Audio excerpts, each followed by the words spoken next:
Hospital KL Kuala Lumpur dan juga Hospital PPUM memang dah penuh. Sudah tak ada kawasan, tak ada katil dah.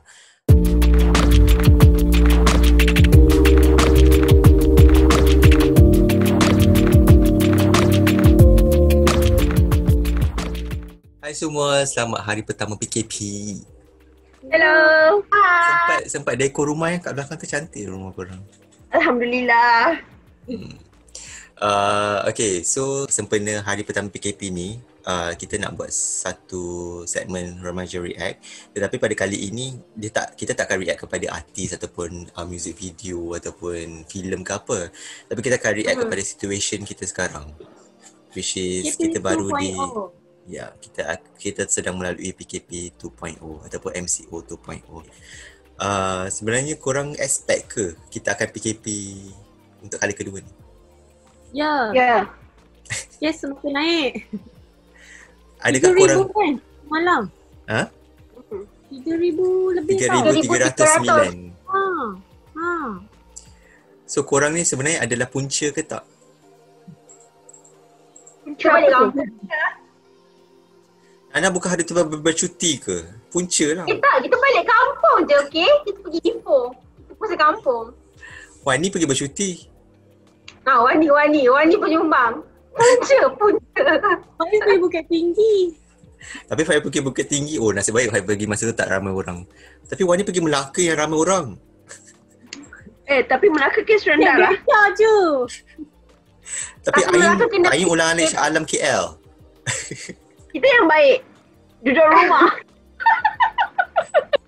Hanya pergi office dan balik rumah. Kenapa korang rasa macam tu, Nana? Sebab kes kan tinggi. So mestilah kerajaan akan buat sesuatu. Risau tak bila kes semakin tinggi setiap hari tu, jumlah tu makin naik sampai sekarang dah 3,000 setiap hari. Dulu kita macam dengar dekat TV kan, orang dapat COVID semua. Sekarang ni macam orang dekat-dekat kita, jiran kita, kawan kita kan. So macam kita bertambah tak. Office mate kita. Office mate. Lepas tu kan dekat rumah Nana ni kan, dekat tingkat 9 ada orang positif COVID. So macam nak keluar pun takut. So Nana tak risau ke bila duduk kat apartmen, kongsi lift, kalau ada swimming pool, kongsi swimming pool? Tapi diorang selalu sanitize kan? Tak, tapi semalam yang kes baru tu, dia baru semalam bagi tahu. So macam management tampal dekat lift. Dia cakap macam ada orang yang kena COVID-19 dekat tingkat 9. So tapi dia katalah macam orang tu dah sebulan dia tak pergi gym, dia tak pergi pool. So macam lega sikit lah sebab dia tak pergi pool, dia tak pergi tu kan. Tapi diorang akan sanitize juga.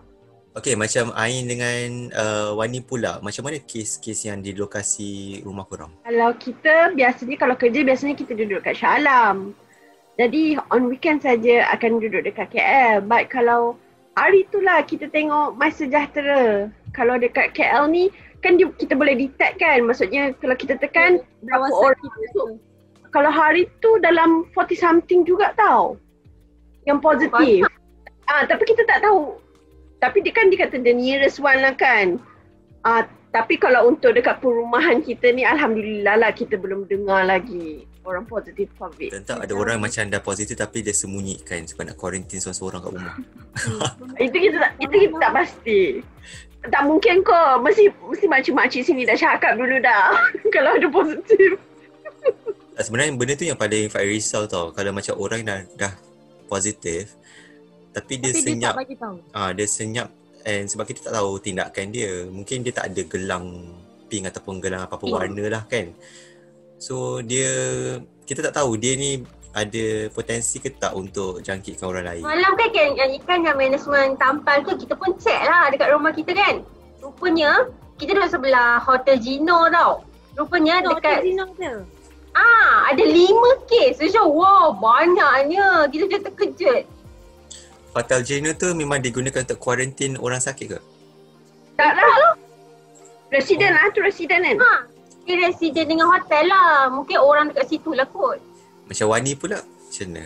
Dekat kawasan Wani. Okay, macam kawasan rumah Wani duduk Klang tau. So macam row belah rumah Wani ni macam tak ada. Tapi baru-baru ni macam ada dengar ambulance. Tapi malam tau macam pukul 10, pukul 11. Kita orang macam takkan orang ambil macam yang kena positif COVID tu, naik ambulans yang berbunyi. Pasal macam kita, tak. Tu mungkin orang sakit, penat ke apa ke.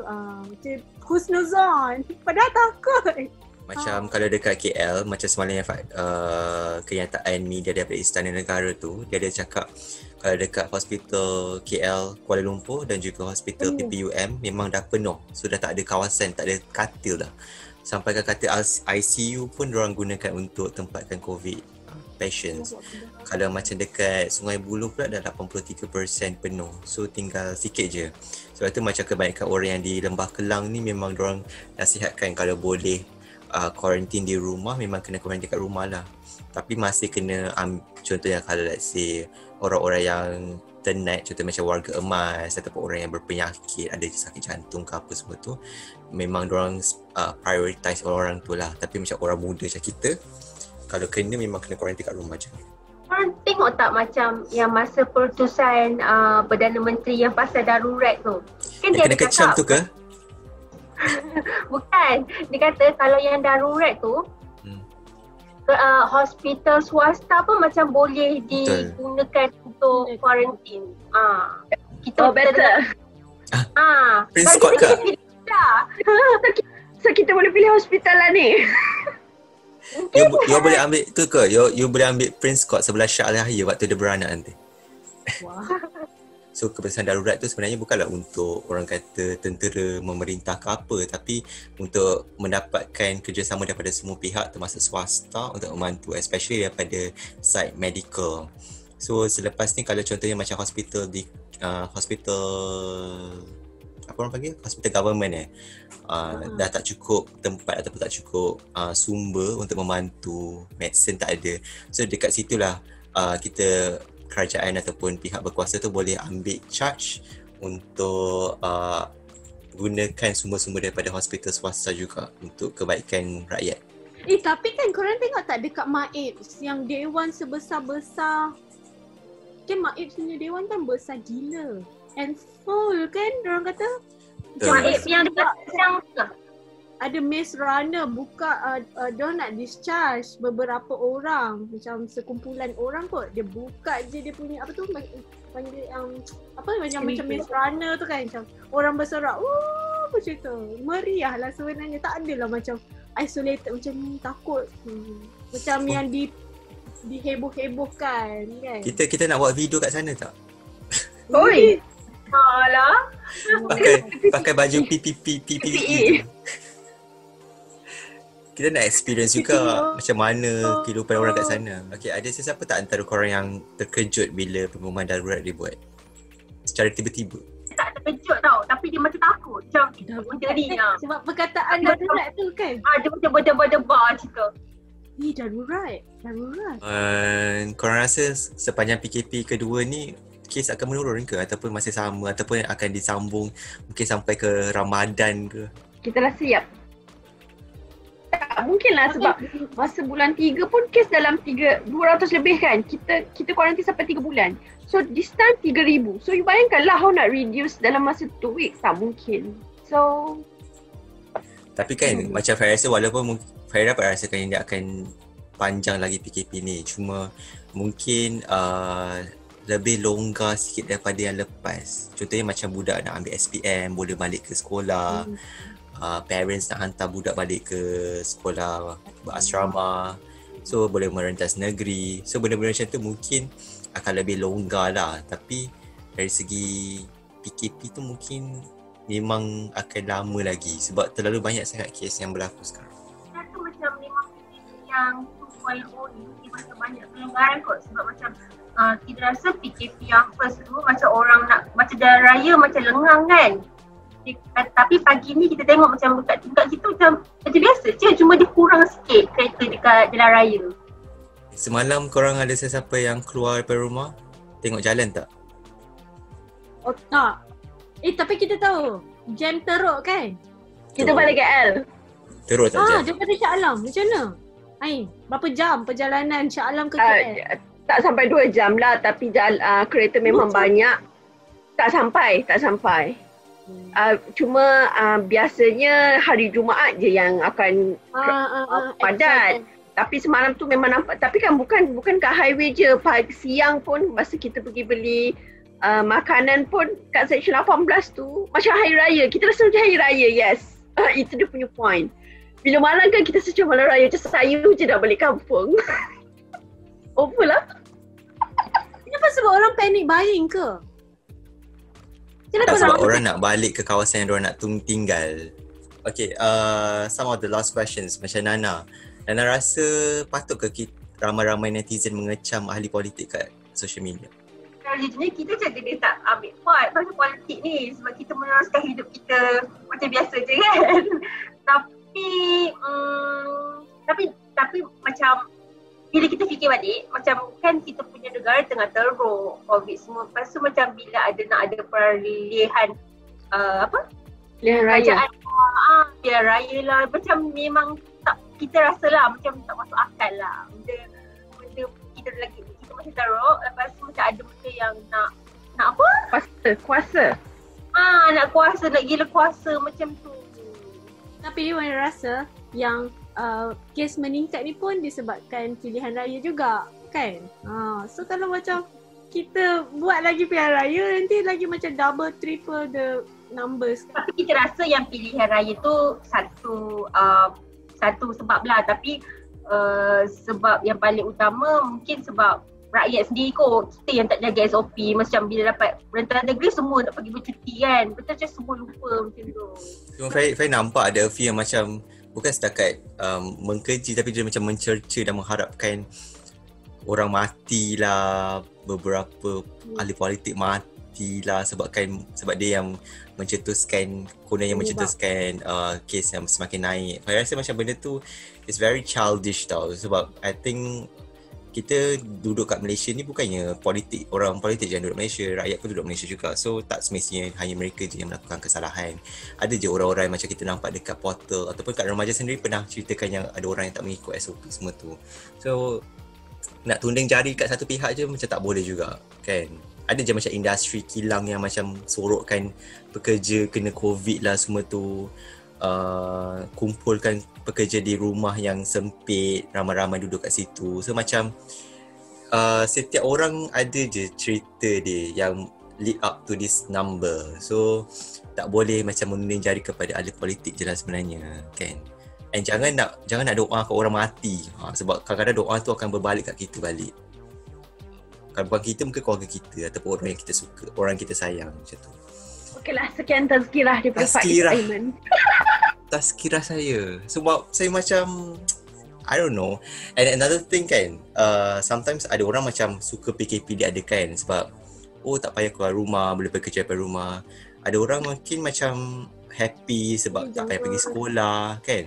Tapi before you come up with your own opinion, I think you should fikirkan situasi orang lain dulu. Tak semestinya situasi kau je yang valid. Situasi orang yang macam tak boleh keluar rumah, PKP, dibuang kerja.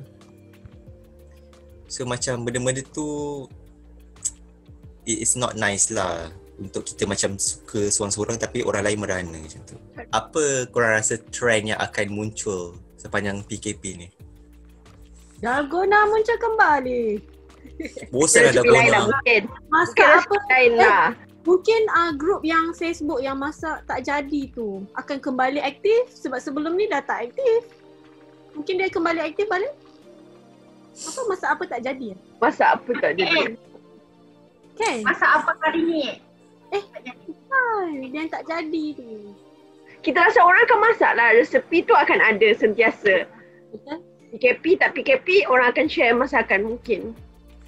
TikTok akan kembali popular balik lah. dengan lebih banyak tarian. TikTok. Macam Nana, apa yang Nana expect daripada PKP kali ni? Apa yang akan trending? Semalam tau, macam orang kata macam PKP yang first tu macam banyak orang share makanan semua, so macam orang gemuk tau.